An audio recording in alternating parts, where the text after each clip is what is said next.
Sabay-sabay natin alamin ang mga kaganapan na nangyayari sa ating bansa.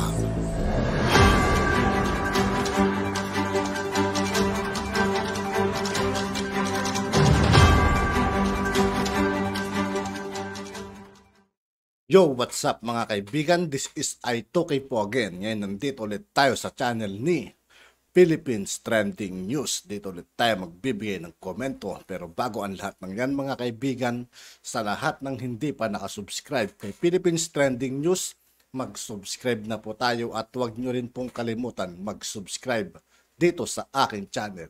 Simulan na natin mga kaibigan. Let's go! With regard to ROTC and Department of Education, ROTC and Department of Education, remind lang ko sa tanan mga bright that the Department of Education is all about basic education plus ALS. Yes. So it has nothing to do with ROTC. Tama, no? Kaya naman sa Commission on Higher Education, Mayor, di ba? College naman, ang Reserve Officer Training Course, so wala na siya under sa Department of Education. Yes, apo, Sir James. Sa chat na siya, if ever. Yes. DepEd is basic education plus ALS. Yes, tama. So it's dili siya pwede i-connect dito, Mayor, kay daghan na kay pang gawas ka mga kining kabalaka lagi ug ang uban nga dili interesado mosulod aning gitawag nga Hindi ko na naintindihan mga kaibigan. mandatory military training. Yes, walay connection po. Walay connection. Ayan. Speaking of kining DepEd Secretary nga katungdanan as said sa Department of Education, ano ba tay mga amo po ni ang mga naka-line up nga mga pangutana actually gikan ni kang Ralph Lawrence of Sunstar as next DepEd Secretary. Ako nang basahon mayor ang mga pangutana sa mga media friends.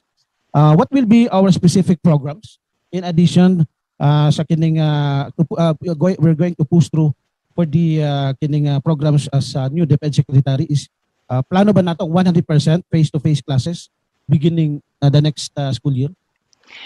Okay, number one, Sir James, no, the Secretary Briones already announced that there is a medium-term plan that they are following under the administration of President Duterte. And we intend to sit down with the team of Secretary.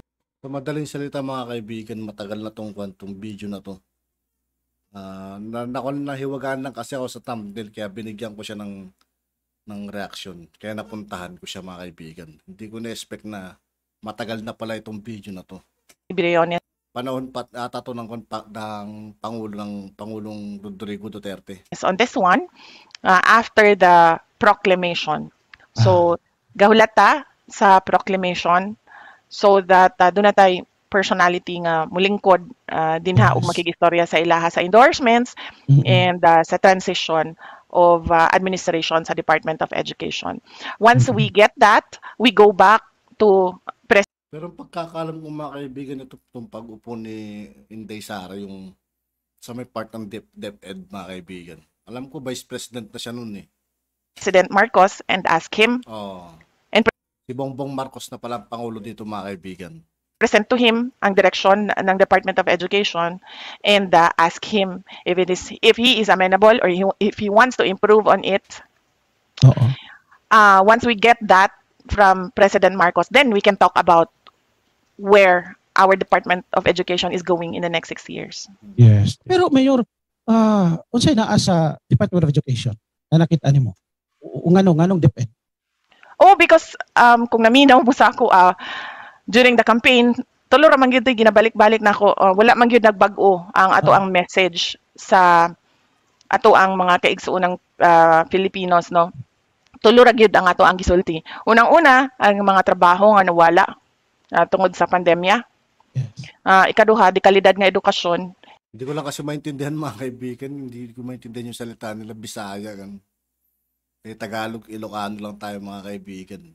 And tulo, mapayapang pamumuhay. So, mao na siya ang tulong gibalik-balik nato nga mensahe sa pagpangampanya nato. Ang ikaduha din na is di kalidad na edukasyon, which is the Department of Education. Which is nakita na to Mayor no nga ang core foundation sa kalidad na pamumuhay diha gid manukad sa quality education. Yes, Sir James. Dapat mahimong competitive ang ato ang mga learners Yes. dinhi sa ato ang mga silingan. Dili lang sa Asia but globally, worldwide. Dapat ang standard nato and ang quality sa Yes. ato ang ma-produce na mga learners. Especially nga naigo kita sa Opo. COVID pandemic, which is ang mga kabataan nato ang grabeng naapektuhan, Mayor. Yes, opo, isa pa na sa Sir James na kinahanglan nato ato bangon no in the coming year or two na daghan sa ato ang unang-una daghan ang wala ni eskwela during the pandemic. Ikaduha, daghan sa ato ang mga learners dili kaayo sila, wala kaayo sila nag-adapt Tama. sa modular and sa online na classes. So tingali og ang ilahang learning for the past 2 years lahi ra gyud kung naato sila sa classroom. So it is something that we also need to face and look at Yes. for the next year or two. Yes. So kana at least no, naagihapoy ka ng coordination na Mayor no for the kaning present administration sa ato ang Department of Education no. Now Mayor, lain pang pangutana diri sa ato mga kabanan sa buhat. Currently nag-form na bata Mayor ingon pa ni Ralph Lawrence of Sunstar Davao, nag-form na ba tag listahan Mayor o mga bag-o mga cabinet members nag-form na ba og bag-ong cabinet members listahan si former senator now next President Bongbong Marcos. Doon na ba tayo mga officials nga gi-recommend nga gikan or gina-lobby na to head certain department nga gikan diri sa Davao? Wala po because ang cabinet position is a position of trust and confidence sa president. Now karon kung pakialaman nato ang pangulo sa mga i-appoint niya na mga secretaries, ang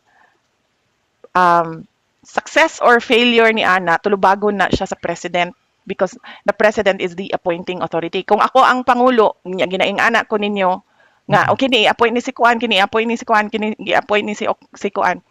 Of course, malain ko, masuko ko because this is my administration and ako ang motubag sa performance sa mga cabinet secretary. So angay ra nga ako ang mag-decide kung kinsa ang cabinet secretary. So wala po tay recommendations nga gihatag kay President Marcos because there is a search committee. Yes.